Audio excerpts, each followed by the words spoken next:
Amara sat quietly at the dinner table, while rain poured heavily outside Kelvin's penthouse in Lagos. The sound of thunder matched the heaviness in her heart. She had just lost her job after her company downsized. Her eyes were tired, her spirit even more so. "I'll find something soon. I just need a little time," she said softly, hoping Kelvin would understand. Kelvin looked at her with cold eyes. "You've been saying that for months, Amara. I can't keep carrying you." His words hit her like a slap. She tried to explain, her voice shaking. "My small business is growing. I just need some time." Kelvin cut her off sharply. "I didn't sign up to date a liability." Amara froze. The man she had loved for 3 years was now speaking to her like she was nothing. He stood up, his face full of irritation, and slammed his glass on the table. "I want a woman who adds value to my life, not one who drains it," he said bitterly. Just then Rita, Kelvin's friend, walked in. She was dressed elegantly, holding a glass of wine, her smile full of pride. "I told you, Kelvin," she said smugly. "These women only come to eat what they didn't sow." Amara's eyes filled with tears. She looked at Kelvin, her voice trembling. "I've never taken anything from you, Kelvin. I've only given." Kelvin smirked coldly. "Then give yourself the dignity to leave." He walked to the door, opened it, and threw her suitcase outside into the pouring rain. Amara stood there, frozen, as her world fell apart. The rain soaked her clothes, mixing with her tears. Behind her, Rita's mocking voice echoed through the room. "Next time, marry money before you marry love." The door slammed shut. Amara stood alone in the rain, her heart broken but her eyes slowly changing. The pain turned into something stronger, quiet strength. Lightning flashed across her face, showing a woman who had just lost everything, yet somehow, at that very moment, began to find herself. Amara grew up in a simple home in Abeokuta. Her father, Chief Blake, was once a successful businessman, respected by many. But his life ended suddenly after a betrayal from a close business partner. The shock broke her mother's heart, and a few years later she too passed away. After losing both parents, Amara was left alone in the world. Unknown to most people, her father had left behind a will, but his assets were frozen because of a long and complicated court case. The money and properties stayed locked away for years, tangled in legal battles. Amara never chased after it. She decided to live her life through hard work, not inheritance. She moved to Lagos, found a small apartment, and got a job as a marketing assistant. She wasn't rich, but she was proud of every little thing she achieved on her own. One day at a business event, she met Kelvin. He was everything she thought she wanted: tall, confident, well-dressed, and charming. He spoke with power, and people admired him. At first, he made her feel special. He said she was different, that she had a natural grace. Amara fell for him quickly.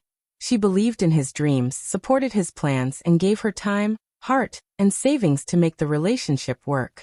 But as months passed, Kelvin began to show another side of himself, a proud, controlling side. He liked being admired, and he loved how Amara made him look successful. But sometimes, when she spoke about her humble background, Kelvin would laugh it off. "You wouldn't understand these things," he would say. Or, "You grew up different." Those words stung. Still, Amara kept believing love could change him. Her heart carried two quiet pains.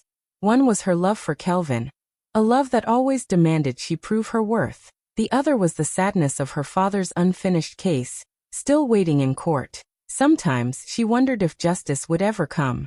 Then life got harder. Her company downsized and she lost her job. With no income, she struggled to help with their rent and bills. That's when Kelvin's attitude changed completely.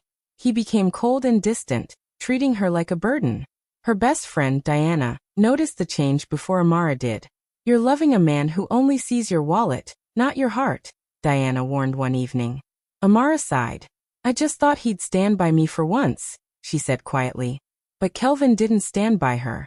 He pulled away more each day, growing more irritated every time she talked about her plans or dreams. When she tried to start a small business, he mocked her. "You're wasting time," he told her. "Just find a real job." The love she thought they shared slowly turned into shame and silence. Amara began to feel invisible in her own relationship. Then came the night that broke her completely. The night he threw her out in the rain. Standing outside his house, drenched and heartbroken, Amara realized something deep inside her had changed. For years she had begged for love, for patience, for a little kindness. But that night, she finally understood that sometimes love must begin with self-respect. She picked up her wet suitcase, wiped her tears and walked away. She didn't know what would come next, but one thing was clear. She would never return to a life where she had to beg to be valued. Amara didn't have money, or a job or a plan. But she had something more powerful. The decision to start again, with dignity. 2 weeks later, Amara moved in with her friend Diana. Her heart was heavy and her pockets were empty. She felt lost, hurt, and tired. But somewhere deep inside, she was still determined to rebuild her life. Every morning, she helped Diana with small chores around the house and spent hours looking for jobs online. Some nights, she cried quietly, remembering the way Kelvin had thrown her out. But she also reminded herself, I will rise again. One morning, while she was washing dishes, her phone rang. The number was unknown. Hello, she answered softly. A calm male voice replied. Good morning, Miss Blake. This is Barrister Felix Ojo. Please, we need you at our office concerning your late father's estate. Amara froze. For a moment, she thought she had heard wrong. Her father's estate? She hadn't heard anything about that in years. Confused and nervous, she dressed quickly and went to the lawyer's office. The building was in a quiet part of Lagos, and her hands shook slightly as she entered. Barrister Ojo, an elderly man with kind eyes, stood to greet her. Ah, Miss Blake, it's good to finally meet you, he said warmly. Please have a seat. Amara sat down, her heart beating fast. Sir, you mentioned my father's estate. What's happening? The lawyer smiled gently. The court has finally ruled in your favor. Your father's assets have been released. The bank will begin the transfer next week. Amara blinked, unsure if she understood. Wait, you mean after all these years? He nodded. Yes. The long battle is over. Her voice shook. How much are we talking about? The lawyer opened a file and looked up with a smile. Nigeria Naira 820 million in assets, plus property and dividends. It's all yours now. Amara gasped. Her hands flew to her mouth as tears filled her eyes. Oh my God, she whispered. Mr. Ojo continued softly. Your father believed in you. He said you wouldn't chase wealth, that wealth would find you. And he was right. Amara sat there in silence, her heart full. Just 2 weeks ago, she had been kicked out into the rain, called a liability, and left with nothing. And now life had turned completely around. When she finally left the office, the world looked brighter. The air felt lighter. She couldn't stop smiling through her tears. As soon as she got home, she burst into Diana's room. Diana, she cried. You won't believe this. Diana dropped her phone alarmed. What happened? Are you okay? Amara laughed and cried at the same time. The lawyer called. The court released my father's inheritance. I'm rich, Diana. I'm really rich. For a second, Diana just stared. Then she screamed, jumping to hug her. Are you serious? Oh my God, Amara. They held each other, laughing, crying, almost unable to breathe. Diana wiped her tears and said with a big smile, You see? God doesn't embarrass his own. He just waits for the perfect audience. Amara nodded, smiling through her tears. I guess it was time for my story to change. That night, for the first time in months, she slept peacefully. Not because of the money, but because she finally felt that life had seen her pain and decided to reward her strength. Days passed, and Amara began to rebuild her life quietly. She didn't rush or boast about her new wealth. Instead, she met with her lawyer and the bank, finalizing all the documents for her inheritance. With careful planning, she decided to invest part of the money into a business fund for widows and young women who had lost everything, just like she once had. Amara wanted to create opportunities for people who only needed a little help to stand again. It wasn't about revenge or showing off. It was about purpose. She remembered how it felt to be helpless. And she wanted to be the reason someone else didn't give up. She started dressing differently too, simple but elegant. Confidence replaced her old insecurity.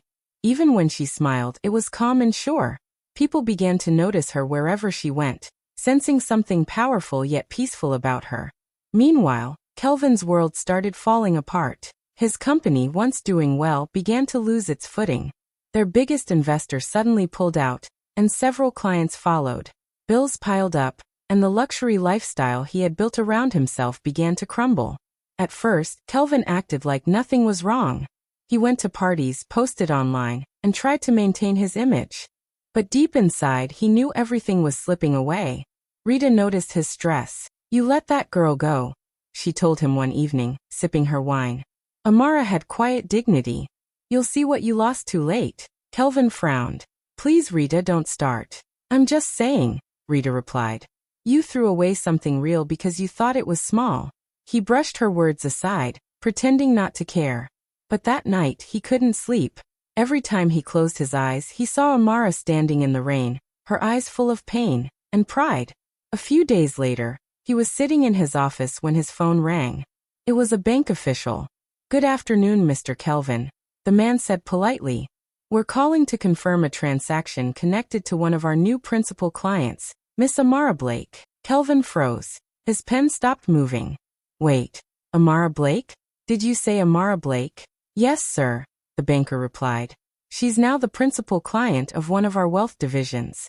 Her assets were recently transferred." Kelvin's heart dropped. "Are you sure it's the same person?" he asked weakly. "Yes, sir," came the reply. "The same Amara Blake from Lagos."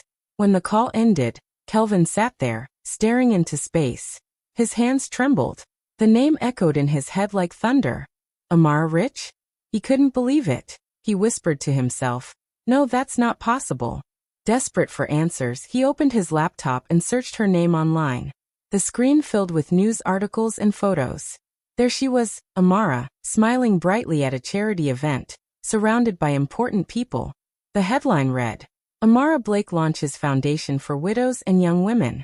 Kelvin scrolled through pictures. In each one, she looked radiant, confident, peaceful, and free. She was standing with business leaders, politicians, and even celebrities that he felt a sharp pain in his chest. Regret began to eat at him like fire. He remembered her last words before he threw her out. "I've only given," she had said. And now, the same woman he had called a liability was helping hundreds of people and gaining respect from the entire city. He tried to call her. Once, twice, 3 times. No answer. He sent a message. "Amara, can we talk? Please." The message was delivered but never read. For the next few days, he kept checking his phone, waiting for a reply that never came. His pride fought with his guilt. He couldn't believe how quickly life had turned around. Not for him, but for her. Each morning, he saw new headlines about her growing foundation. People were praising her kindness and wisdom. Meanwhile, his business kept sinking. At night, when Rita asked what was wrong, he just muttered, "Nothing." But deep inside, he knew the truth. He had lost not just a woman, but the one person who had loved him for who he was, not for what he had. Now she had everything. Not just money but peace, respect, and purpose. And Kelvin had nothing but regret. Desperate and restless, Kelvin showed up one afternoon at Amara's new apartment, one of the beautiful luxury homes her lawyer had helped her acquire. He stood at the gate holding a bouquet of flowers, his palms sweaty and his heart racing. He had practiced what to say 100 times on his way there. But now that he was standing in front of her gate, every word felt heavy. When the security guard called up to say he was outside, Amara hesitated for a moment, then agreed to see him. A few minutes later, she stepped out, calm, graceful, and dressed in a simple white outfit. The sunlight touched her face, and she looked peaceful, elegant, and strong. Nothing like the woman he had once thrown out into the rain. That Kelvin's voice trembled. "Amara, please. I made a mistake. I didn't know things would turn out this way. I was under pressure." Amara looked at him steadily, her face showing no anger, only quiet strength. "Pressure doesn't change character, Kelvin," she said softly. "It only reveals it." He swallowed hard and took a step closer, trying to reach for her hand. She stepped back gently, creating distance between them. "Please, Amara," he continued, his voice breaking. "I thought you had nothing, but now I see you're everything I ever needed." Amara's expression softened for a brief second before she replied, "No, Kelvin. You thought money defined worth, but I learned that peace defines wealth." Just then, a black car drove into the compound. A man in a suit stepped out, holding a folder. He greeted Amara politely. "Good afternoon, Miss Blake. These are the documents for the final property transfer from your father's estate. We just need your signature." Kelvin turned slowly, confusion on his face. Property transfer? He asked in disbelief. The man nodded. Yes, sir.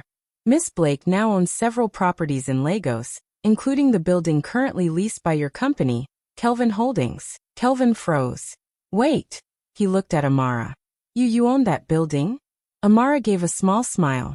Funny how life works, isn't it? She said, taking the pen from the banker. She signed the documents slowly and handed them back. You once kicked me out of your house, Kelvin. But now, the rent you pay goes to me. Her words hit him like thunder. Kelvin's shoulders slumped, and the flowers fell from his hands. His eyes filled with tears as shame and regret covered his face. Amara, please, give me another chance. I'll change, I swear. Amara looked at him for a long moment, her heart calm. You didn't lose me because I changed, Kelvin. You lost me because I finally saw your truth. He took a shaky breath. I loved you. She shook her head. No. You loved what I could give you, attention, support, and admiration. But when I needed love the most, you gave me humiliation. Kelvin couldn't speak. His voice cracked as he said, I didn't know I'd lose everything. Amara stepped closer, her tone soft but firm. You didn't lose everything, Kelvin. You lost me, and that's something money can't replace. The banker handed her a copy of the documents and left. Amara turned to the guard. Please see Mr. Kelvin out. Kelvin fell to his knees, tears streaming down his face. Amara, please. I'm sorry. But Amara just looked at him one last time. There was no anger, no hatred, just peace. Goodbye, Kelvin, she said quietly. Then she turned and walked away, her white dress flowing behind her like a symbol of freedom and dignity. Kelvin remained on his knees by the gate, watching her disappear into her new life, the life he had once mocked her for dreaming of. The flowers he brought lay forgotten on the ground, soaked in his tears. He realized, far too late, that the woman he had thrown away was worth more than all the wealth he ever chased. Amara dedicates her inheritance to something meaningful, building her late father's foundation to support struggling women and widows. She names it the Blake Empowerment Fund. Every morning, she visits the new office, not as a rich woman, but as someone who understands pain, loss, and second chances. She hires young women who once faced the same rejection she did. They look up to her with respect. Assistant. Madam Amara, people online are calling you the woman who turned rejection into rebirth. She smiles softly. Amara. Let them call me whatever they wish. I just want to make life easier for women like my mother, and women like me. She no longer wears heavy jewelry or drives flashy cars.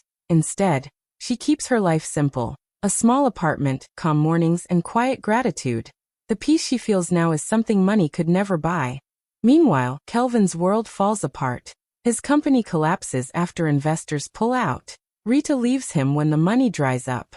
He loses his car, his apartment, and even his pride. One evening, he walks past a billboard showing Amara at a women's conference, standing beside government officials and international guests.